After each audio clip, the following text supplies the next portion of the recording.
unexpected. It was the first time I met Barry, and I just said he was a crazy little Irishman. He's like, you know, I don't want you attempting this thing, blah, blah, blah. So Tango and I were like, yeah, whatever. So, you know, we're still doing our thing. And next thing I know, that was it. And something you guys didn't get to see on the show, obviously, because they don't film us in the hotel, thankfully. This was when we went back to the hotel. Tango and I and a couple of the guys usually hang out afterwards, just kind of decompress. And okay, we went to the pool, and I was topless. And I had 3 large red spots right across the center of my chest, and I didn't even realize it. Tango pointed out to me and one of our sound guys.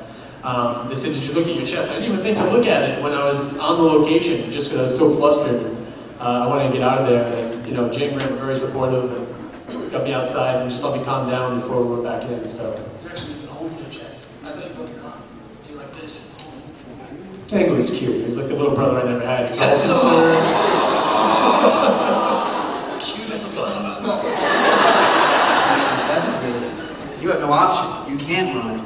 You can't do that, because, like, imagine if someone breaks into your house, right? They're in your house, and the cops come, walk in your house and go, oh, no, I gotta get out of here. How do you feel? I mean, you can't do that to the people. But honestly, the weirder it is, and the scarier it is, the more intriguing it is. Tango? Yes. Hi. Mine was Fort Mifflin in the, what do you call it? The underground area? Yeah. And I never sense feelings. I don't, you know, really use that, but, and I'm not psychic at all, I'm saying that. But I go down there, and I don't know why. I just don't know why. I never get this way, but I got scared, like, and for no reason. Like, I'm just standing there. Something, like, I just sensed it. Something wanted me out of there. And I was just like, welcome to you guys. Like, guys, I'm sorry. I was in, like, what, 15, 20 minutes? I don't know what it was, but I just could not stay there. And it drove me crazy. And I hated it because I wanted to be there, but something, I just felt threatened. Just too threatened. I don't know why.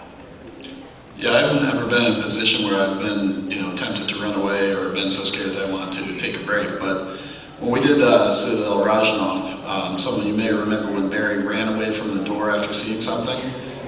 We did an EVP session after that, and we were kind of provoking a little bit. And one of the responses we got, I don't see any kids in the room, but the response we got, besides Dave, was it was this really weird high voice, and we said, you know, there's no one here who's scared of you, and the response was, F you. And this was, you could not miss it. There was no confusion. We brought it to the reveal. We presented it. It never made it on air. I'm not sure why. But I'll tell you, but I'll tell you what, that did give me pause. Like, you have to make sure when you're challenging something like this is a game. Like, if you want to play with them, they can play back. And you know, as Dustin well knows, if you want to challenge them, be prepared for what can come back at you. Thank you so much. Is there any, like, I don't know, Catholic police or someone watching that will not let you hear that? And if so, what would you do if that happened? What if they would not let you show it? You know, honestly, my goal is not out to prove that there's an afterlife and that the paranormal exists. I'm just out to try to help people figure out what's going on in their homes. And that's why we like to call it paranormal investigation. We didn't like the name of the show, Ghost Hunters, at the start, because that's not really what we do. We're really trying to just investigate. And 80% of it is not paranormal. So if we caught something amazing, I'd air it. I don't care if the Pope came down on me or whoever.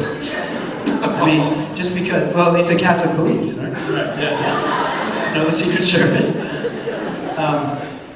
I wouldn't air it. I mean, honestly, it's up to the people in the home. But I don't think we'll ever, in this day and age, find any type of evidence like that. I mean, look at the movies they're making nowadays, you know? Yeah. It's incredible. Sorry. I feel like no matter what you can find, the craziest evidence on video or anything, there's always going to be people who say no, until they actually experience it. So if everyone experiences something they know, you know. That's the only way you can really convert a skeptic, is if they have their own experience. We've seen it happen many times. No footage will do it.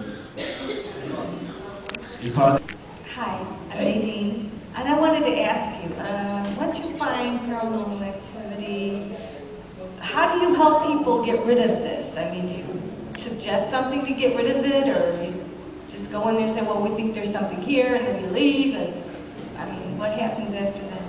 Yeah, we usually say you got any places haunted, then hightail it out of there. What people don't know is outside of Roto-Rooter, Jane Grant also run a very successful real estate business. And you just keep getting houses really cheap and flipping them. It's amazing.